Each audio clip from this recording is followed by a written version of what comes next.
record because we're hoping to record this session for anyone who needs to see it later. Just like we did for the ETL instructors session for anyone that joined us on that.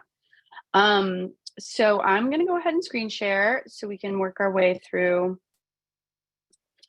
our presentation today. So thanks so much for being here. Oh, and I didn't start on the right one. So you all know who I am, but this will be recorded for posterity and put on the internet. So anyone else interested in learning what the ETL administrator role is might not know who I am. So I'm going to go ahead and introduce myself. So I'm Lauren Jacobs, I'm a lecturer in outdoor leadership at the University of Maine. And for the purposes of this meeting, most importantly, I am chair of the Educational Trip Leader Permit Oversight Committee. And I have two other committee members with me. So Chris Hayward from Gould is here, so he can give us a little wave.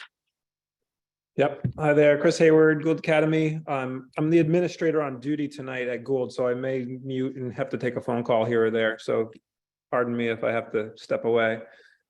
Good to see you all. Thanks, Chris. And we also have Sarah. Sarah, do you want to introduce yourself? Hi there, I'm Sarah Hubert. I'm the school counselor at Winthrop High School, also the outing club advisor. And I represent on this committee, K-12 public schools, and I'm at the ice arena. Hopefully staying warm. Awesome.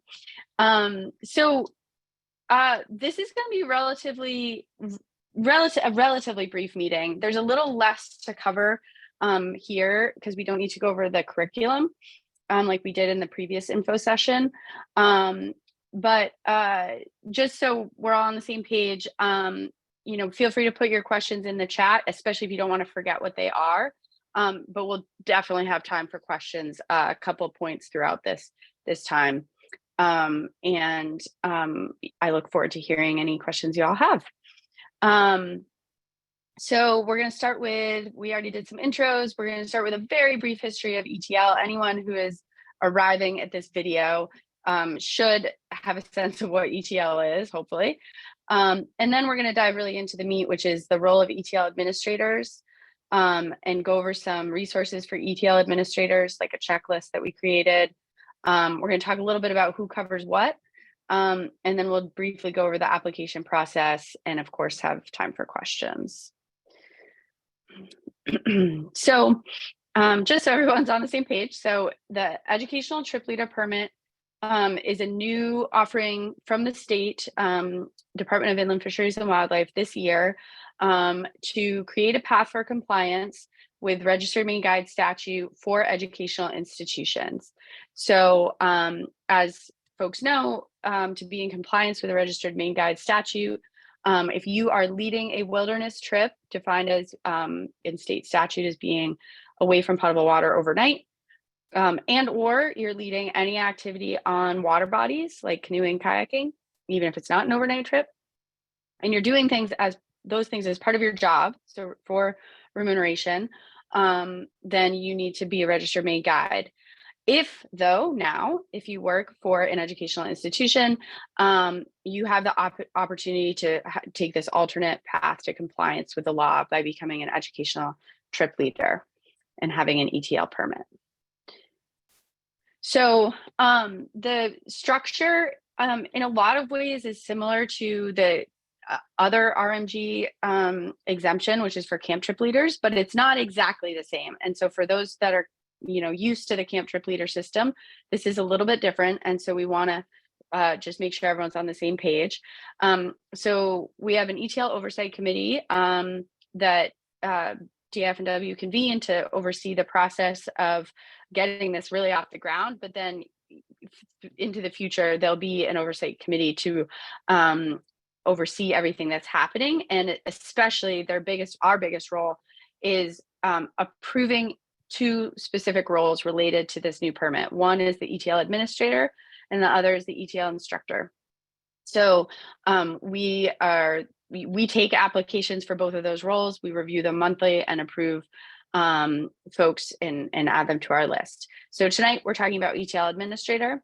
Both the ETL administrator and ETL instructor sign permit applications. So when someone wants to apply to be an ETL permit holder, they have to have the signature of an ETL instructor and an ETL administrator on their permit application.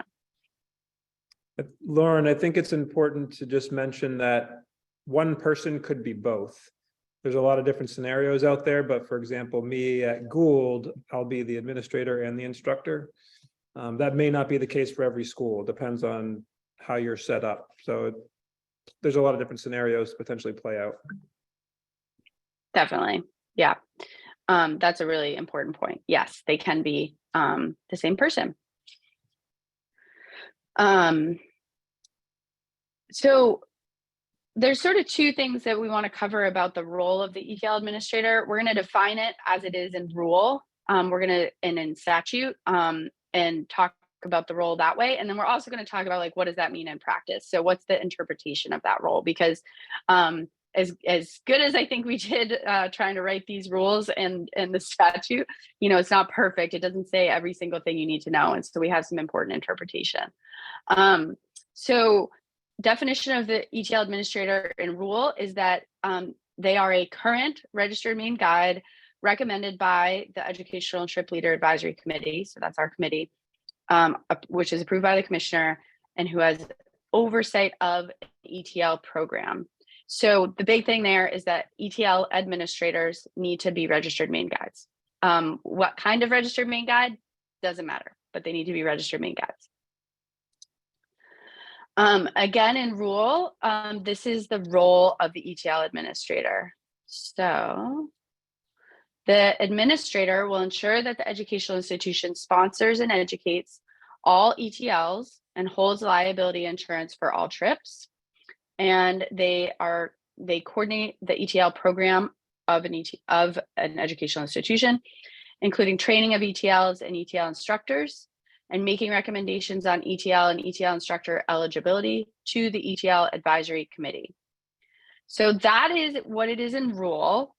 But we're going to talk about what it means in practice. So in practice, an ETL administrator can apply and be approved to be in that role to our oversight committee, and we'll talk about that process.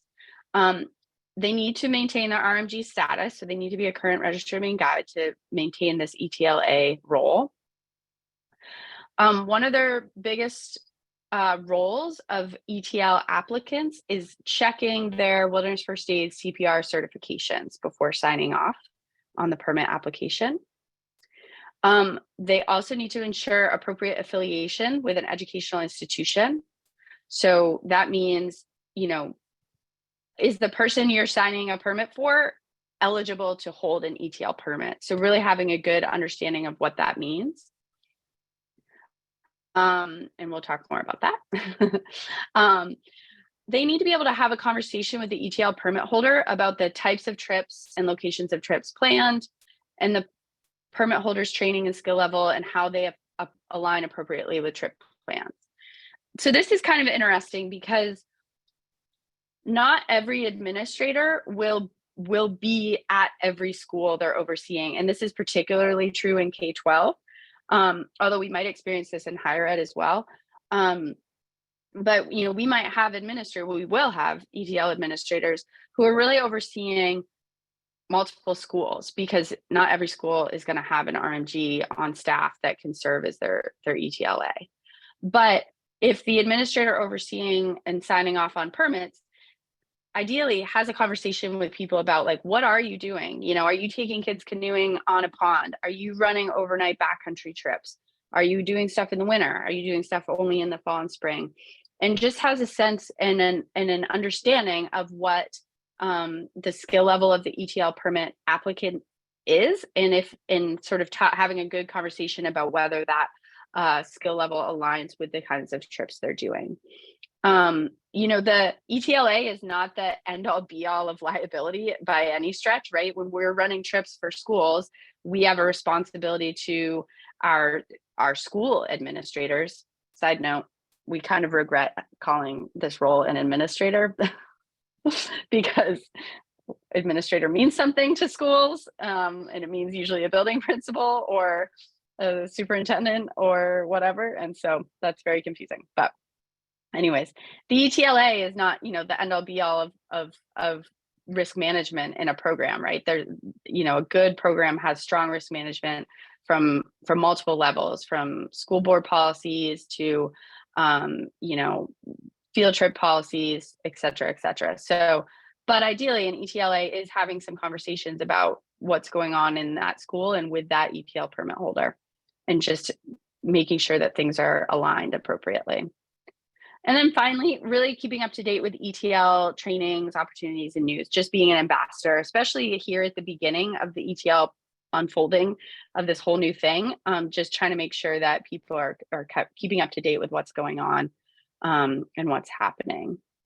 You'll note, I'm just going to go back one. You'll note here this coordination of ETL, including training of ETLs and ETLIs.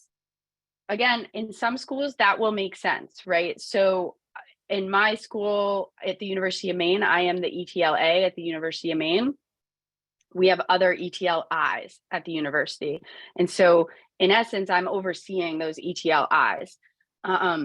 But in places where this is more diffuse, where there's an ETLA who's covering maybe multiple public schools or K-12 schools, they're not overseeing necessarily individual ETLIs, but having conversations and checking in and making sure where folks are getting trained and that you're aware of what's going on and what kind of training they're receiving, that would be ideal. But we don't expect every ETLA to oversee ETLIs, because that's just not going to be relevant to every situation. I'm going to pause here and ask if anyone has any questions here that either I or somebody else on the committee can help answer. I have a question, Lauren. Is there, I guess, what is the obligation we would have as ETLAs to check with schools who we may know are running programs but may not have permit holders? You know what I mean?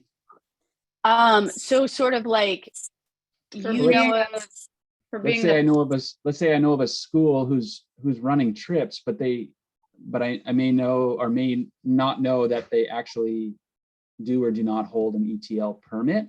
So is the onus on us as administrators to check in with those folks and I would communicate that to them? Or you see how it could be potentially awkward, because we're not like law enforcement officers or anything like that. So I don't know if you had a discussion with about the obligation that we may have as administrators. I'll answer, and then I'll let Sarah and Chris hop on if they have other responses. And poor Sarah, I know you went to the dentist and might not want to talk a lot. But I don't think you have any obligation to do that, right? So if you're an ETLA, your role is only for the schools that you are overseeing and signing off on. So if there are schools that are doing stuff and they're not really in compliance with the law, that's not really your job to intervene. However, there is sort of this very informal, but ideally everyone is helping out a little bit just to help spread the word about this. So I think there's still a lot of educational institutions. We know there's still a lot of educational institutions that don't yet know what's going on with this. And so I think anytime we have an opportunity to be like, hey, have you all heard about this? There's this thing, there's a new pathway to compliance. That's ideal. But I wouldn't say that's your role as an ETLA. It would just be your role as like, I know about this thing and I'm trying to help spread the word. I think I would agree with everything that you said too. I believe it's going to take some time for every school to get up to speed with this. I think the warden service understands that too, and they will be, I think, and we will too, in an educational mode for quite some time to say, hey, do you know about this? Do you know this is happening? And I think that's the role any of us as responsible outdoor leaders should play at this time. Just continue to educate, continue to bring it up. And I think Alicia and Teens and Trails has done what they can to kind of push this out through their newsletters. So it'll take some time, and just want to educate. Good question, Scott. One way to get the word out is it will be going out through the Maine Department of Education. And currently, right now, Jean Zimmerman is the contact at the Maine Department of Education to help schools understand this. So I'd like, as Chris said, if as an outdoor leader, making sure you're responsible to have in your possession the right licensure to take kids out on the water and in wilderness settings. And will Jean have my contact information and yours, Sarah? As the If she doesn't already, Alicia, she will. Yes. We'll be working on messaging out to the DOE that DOE can send out next month. Thank And you. Yeah. The other Teens- thing I wanted to say, we should, be prepared for maybe some tough conversations too, where some folks might feel like, oh, why is this happening to us? Why are they asking for another thing to do? And we want to really avoid that. We want to make sure more kids get outside. We've been out of compliance for a long time, and it sort of just came to the top of the list where we needed to do this. And through a long process, we got this method to make it all work. And that's going to be important to tactfully let people know that this is hopefully not really going to ask them to do a whole lot more than what they've already done, but we just got to check this box and make sure we're putting good people in the field. And I think Chris is spot on. Whenever if we encounter conversations where people are a little bit upset or feel like there's state overreach, or why is the state making me do this? The true answer is educational institutions have been out of compliance. And so, in fact, this is a bit of a gift that we're being given away to be in compliance.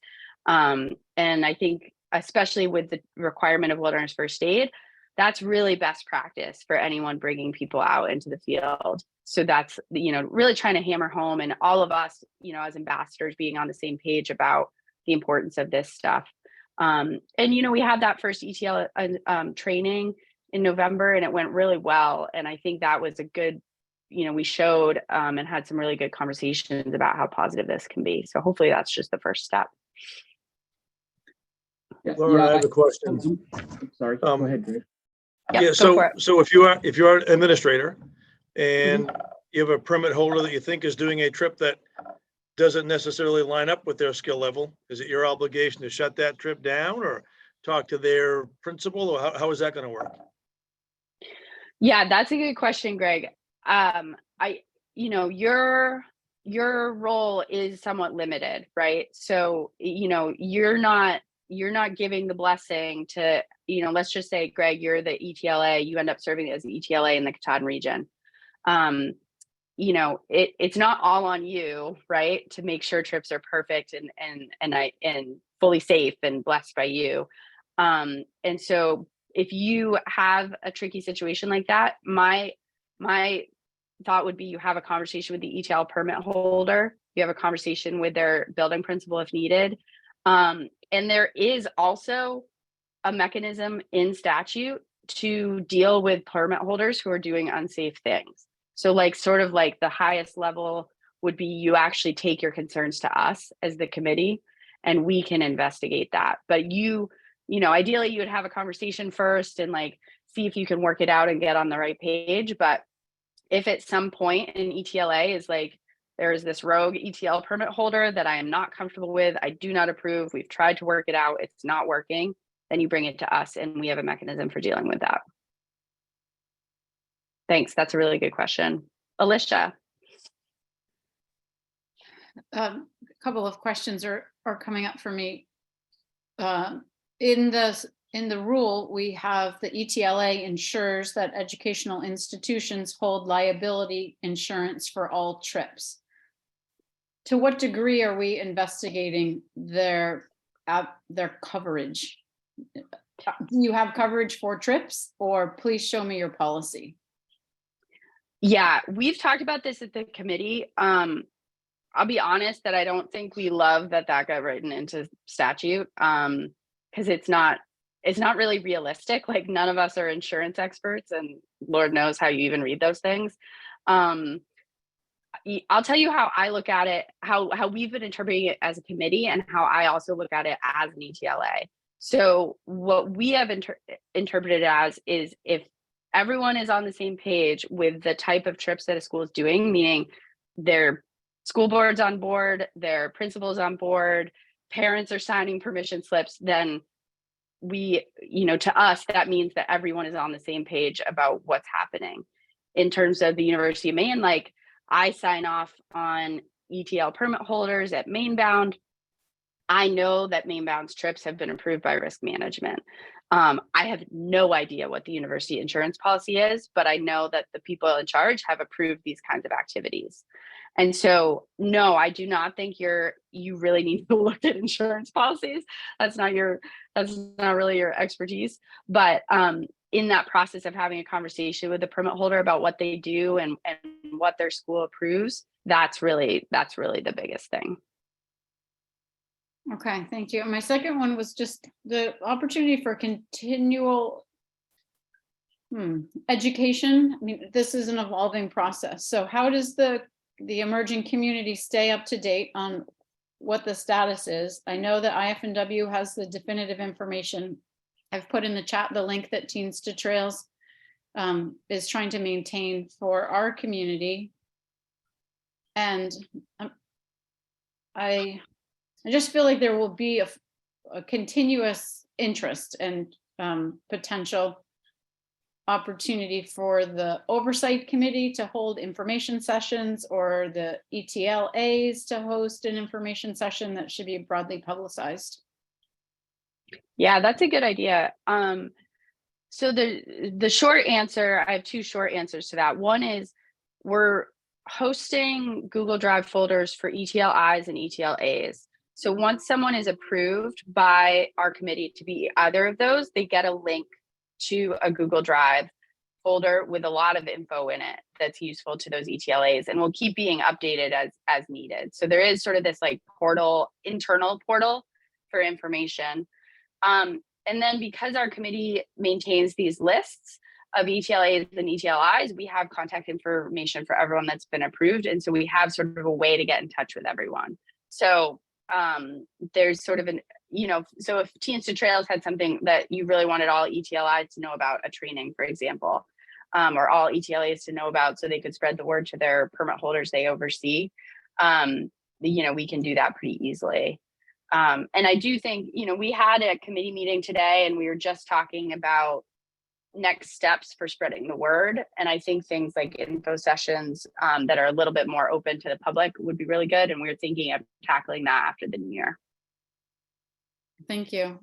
For me, with such a broad group now serving as at least the interim ETLA for K through 12 public schools, I'd love to be kept abreast of when other ETLAs are established with this community, so we can make sure, one, that we're consistent, and two, I just know what other resources to send people to when they're looking for support. Yeah, and we're going to get to that in the next slide, because we're going to start talking about who covers what and who, which schools, and that is going to be an evolving list. And we so appreciate you taking on that interim role, but we also know long term it's not realistic for you to be the ETLA for every public school in Maine. Scott, I think you had a question. Yeah, sorry. I just have one quick follow-up to Alicia's question.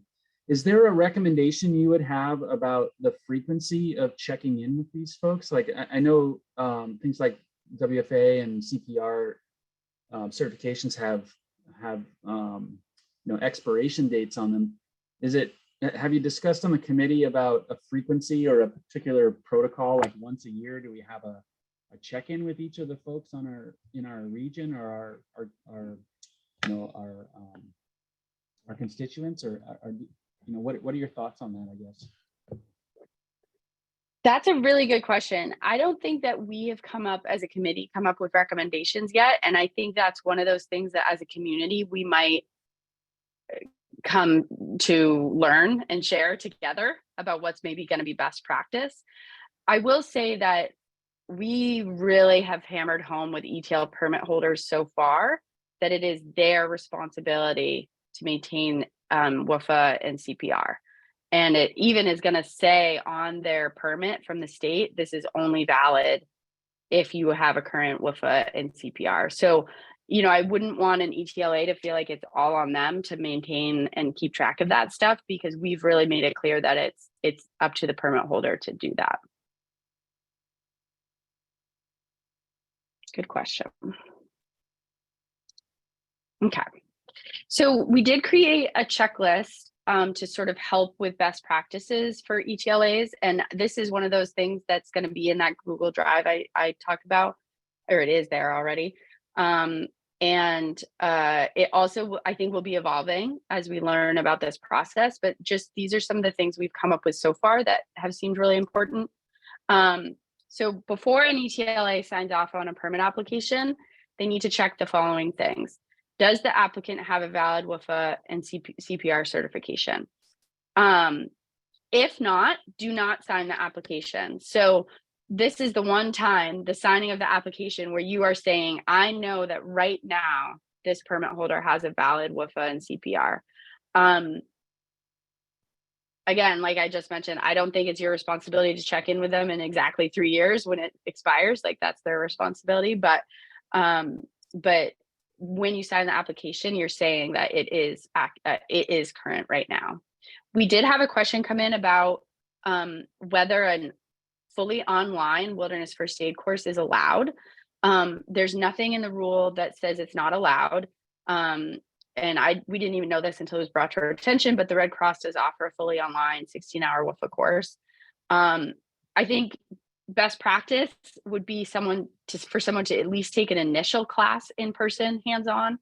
That would be awesome. And maybe then they recert online, but we know that that's not going to be always possible. And it's sort of up to you as a ETLA to say, yeah, I'm okay with this. But as far as the committee is concerned, there is, as we know, no national standard really. So it's kind of up to you. The second thing on your checklist is, what educational institution is the applicant employed by? And if they are not employed by an educational institution, what is their affiliation? So this, we already learned right away that this can be a little bit tricky for some folks. And so ETLAs need to be very clear in understanding this. And we're learning now, like, what are the questions we need to be able to answer. So you can only work using an ETL permit through your job as an ETL You can only work using an ETL permit through your job at an educational institution, right? So if I'm an ETL permit holder, I can't then just hang up my shingle as a new business, Lauren's ETL trips, and run trips outside of my job. That's not allowed. It's not a registered marine guides license. But people employed by schools, educational institutions can be ETL permit holders and use it through their employment with a school. There is the term affiliations in statute, and what that means, and we have had this explained to us very clearly by the department. What that means is, like, maybe an alumna from your school wants to come back and help run trips. Maybe there's a parent that wants to help run trips. Maybe there's a retired teacher at your school that wants to help run trips. Those folks could help run trips with your educational institution using an ETL permit. But outside folks with other jobs, like people working for nonprofits, they cannot come in and work under an ETL permit. So as the ETLA, when you're signing off on someone's permit, you're checking in on this stuff and making sure that everything is shipshape and that the person you're signing off on is actually allowed to hold an ETL permit and work using an ETL permit. The third thing is simply that conversation about the kind of trips that they plan on leading, where they plan on going, and about their conversation. So let's say that I was applying for an ETL permit with Alicia. She was going to be my ETLA. An ideal conversation would be like, Lauren, what are you going to do? And I'm going to say, hey, all I'm going to be doing is taking students out paddling in canoes on the pond in front of our school. And, you know, I've done a bunch of canoeing. I've done that training, the ETL training where we learned how to do T rescues. I definitely know how to fit a PFD. Like and Alicia would be like, yeah, that's great. That's good. What we ideally would avoid, but catch if needed, is a conversation like that. Alicia says, Lauren, what kind of trips are you going to do?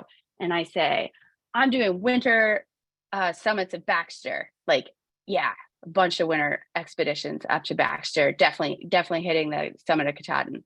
And Alicia says, oh, those are big trips. Okay.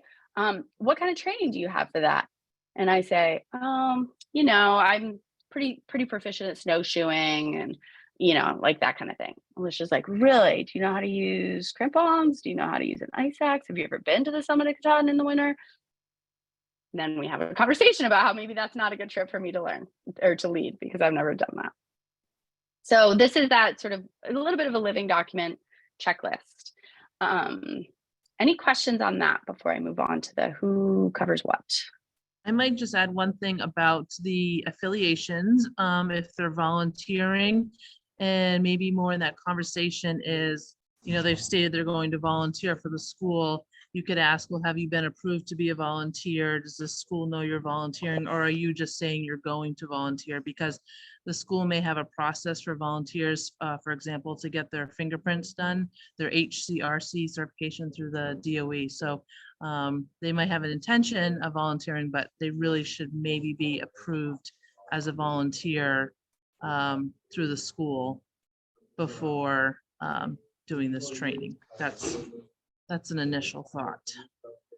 That's a great thought. That's a great thought. And as an example, we had someone sign up for that ETL training initially who was exactly that, approved volunteer, already helping with an outdoor program at a school. And though not, and also a retired teacher. So sort of that example of coming back to keep helping. Chris, you looked like you raised your hand. I was just gonna say, I think to circle back to Greg's question about what if we hear people are working outside of their scope of experience? These conversations are really proactive and will help you have those more awkward conversations later on saying, oh, when we talked about this, this is what I understood you to be leading, and this is what I'm hearing.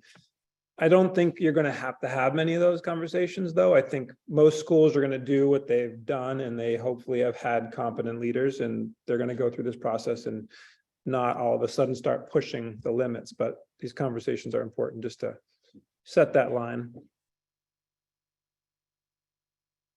Absolutely. Go for it, Alicia. I feel like bullet number 3 reinforces the benefit in having regular check-ins, if even just an annual call, especially with the broad number of ETLPs that the A's may initially be overseeing. And I would say that Teens to Trails actually does a good job with that, with their fall leadership event. When outing club, outdoor club advisors sit around and talk about the trips that they're leading and get some feedback from their peers. Absolutely. Love that. There's probably some great research to be done. It would be awesome if all schools could submit what they do and report incidents, just to have that data and help improve any training. That's a lofty goal, and maybe someone has an intern that can tackle something like that. But it would be cool to know, what are the schools in Maine doing? We'd be happy to undertake that for well, I can't say K through 12, middle and high school. That we can just beef up our end of year survey, because it's very helpful for us to know that as well, so we can best support the schools, and this is an enhancement. Awesome. Yeah, Alicia, let's put a pin in that and talk about that, because I would be really interested perhaps making that a research project and having a bigger scope and thinking about that. Yeah, let's talk about that. I love that idea. Great, thank you. All right, I'm gonna escape here so that I can show you all. So Maine is a big state, and who is covering what is a question for who's ETLing where. Can you all see this list? Yeah, Okay, you can't, it's not still on my slides. Good. So these are our ETLAs approved so far. So very small group. And that's why we're trying to bring a few more on. And this is the kind of living document that we're going to keep in that Google folder for people to access. And so we might, we're going to add to it. Hopefully there's going to be someone covering Bates. There's going to be someone covering Colby, etc.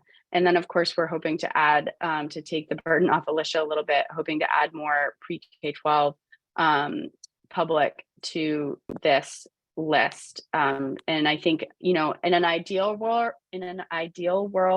eventually it'll be a little bit more regionalized, right? So we might be able to say in the Katahdin region, Greg is the ETLA. I'm totally throwing him under the bus right now. And then maybe in Washington County, we have, Scott or something like that. And it might even be smaller than that too. It might be like Calais Public Schools, Scott is the ETLA or whatever. And I'm just using you guys as an example, no pressure. But that's the kind of thing that we're hoping to have eventually, so that let's say a new school is like, hey, we're doing this, we're doing these trips, but man, we don't know where to go next. We can say, all right, where are you located? Let's point you in the right direction to an ETLA that can help you. Some schools will have this already. I'm thinking of like Rangeley, whose principal is a registered Maine guide. Like they might just do the whole thing in-house. And other schools will need a little bit of help. And so this document ideally will help us organize that over time. You notice I put out-of-state institutions. That's because if people come to Maine, they are ideally going to be in compliance with our laws. And so, when MIT runs orientation trips to Maine, they should be in compliance with laws. And that is going to open an opportunity to someone, if they're interested in potentially having part of their job or their business be serving as an ETLA for institutions like that. I think a lot of us in state are planning on doing it basically, just volunteer, but there are opportunities to say, hey, I'm a registered Maine guide. I'm approved as an ETLA by the oversight committee. You can hire me to be your ETLA for your institution. So there's an opportunity there.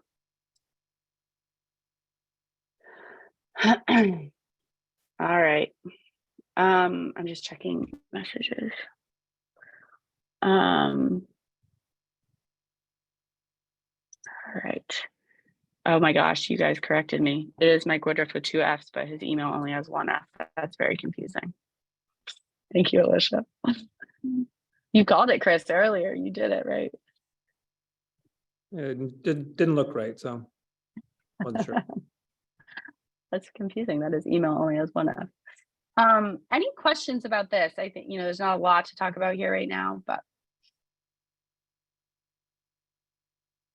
I guess the only question is, who keeps this list? Do we have to go to the Google Drive, or is there another source?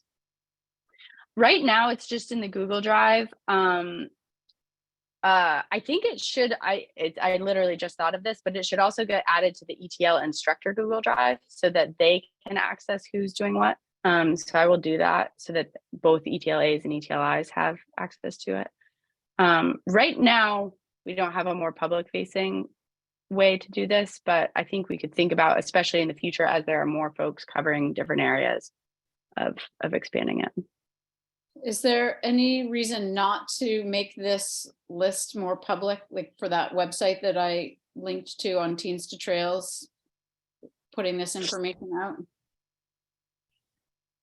I think my instinct is that we would just have to think about how to keep it up to date, because it's not like this will auto-populate when we approve ETLAs. And so I would just have to think about, like, maybe every once in a while we get it updated, or I send you an updated copy. If that makes sense. Yeah, I don't want to add administrative work at all, but I feel like as we settle into these roles, like a Google group, or right now it's a group of colleagues, which is nice, but making sure that we're all being updated simultaneously would be helpful. Yeah. Yep. I wonder if it's that every couple of months we could do a quick email and update everybody and, hey, this is new and folks got added, something like that. Yeah, welcome to the group. Right.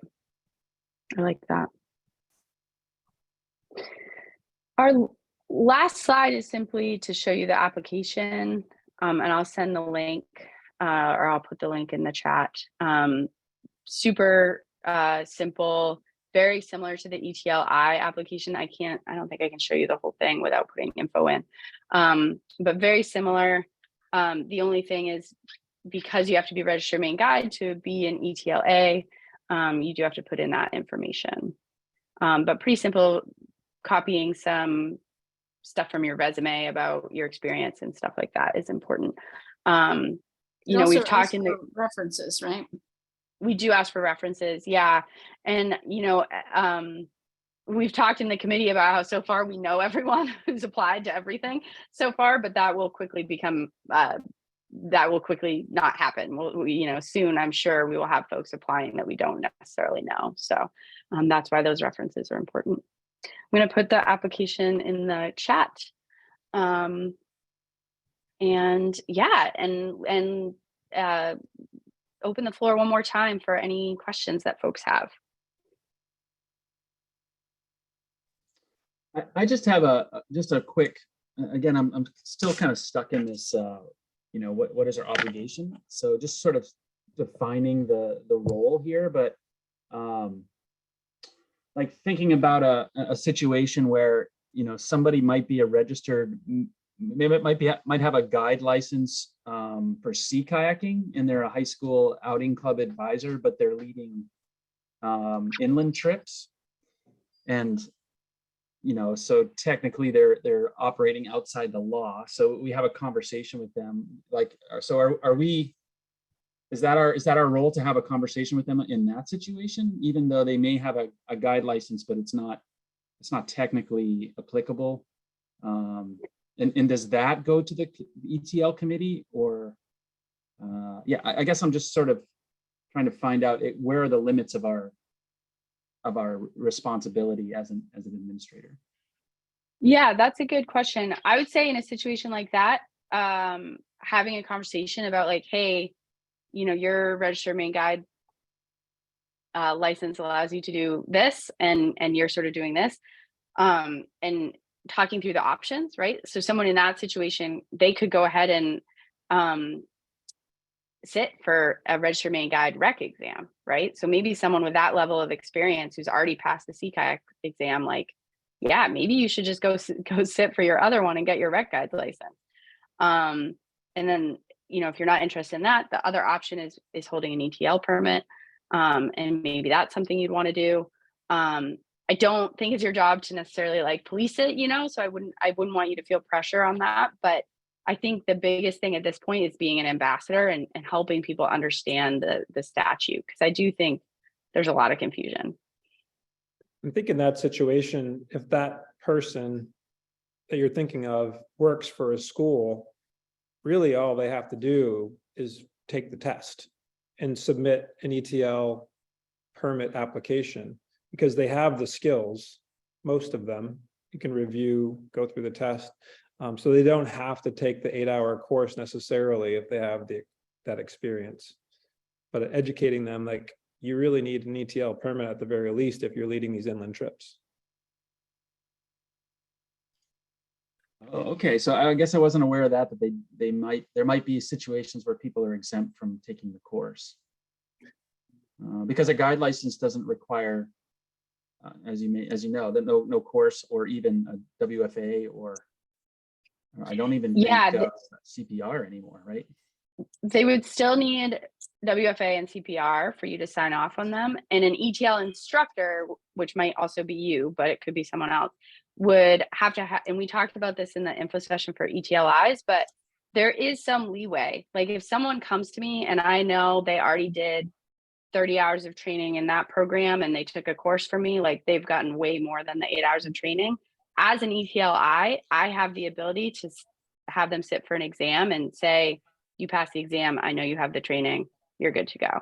So we do, ETLIs do have the opportunity to sort of bypass the quote unquote required training, and just have people sit for the exam.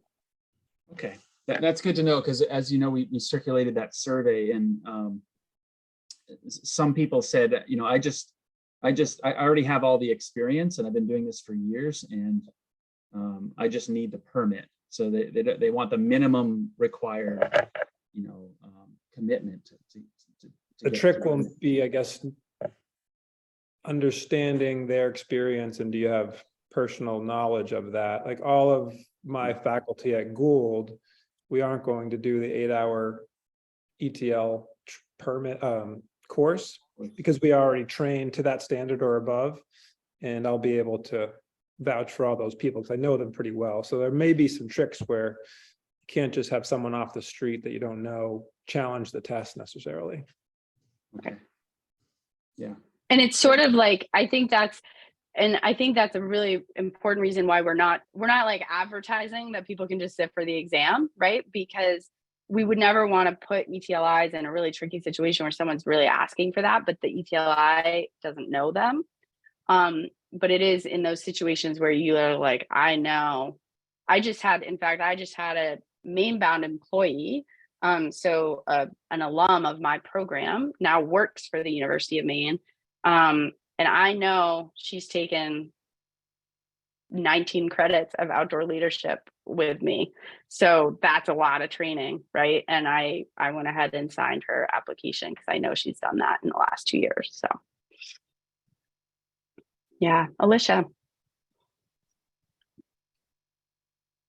It feels like while we have very few ETLAs representing broad categories, our role is primarily education of come into compliance. This is how you do it.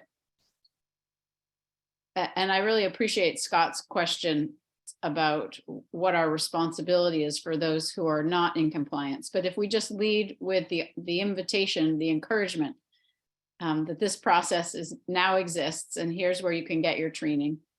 And because there are, as far as I know, no additional training scheduled, that's kind of why I teed up Scott to congratulate him on the grant, which also enables him to offer some more trainings so that we can just keep the flow, the supply and demand appropriately balanced.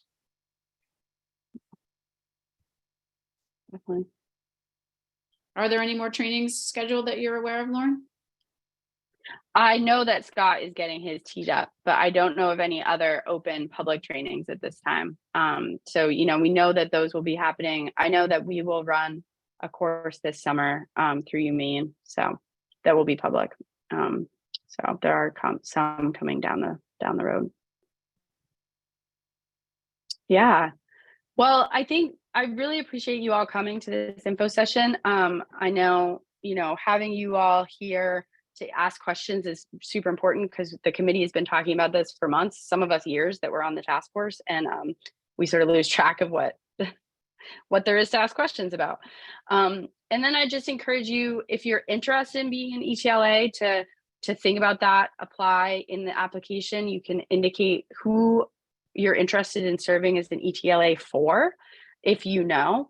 And then also spreading the word. Like if you know of other people who you think, you know, are registered Maine guides and would be really good in this role, this will be on YouTube soon, this recording, and they'll have an opportunity to learn a little bit more.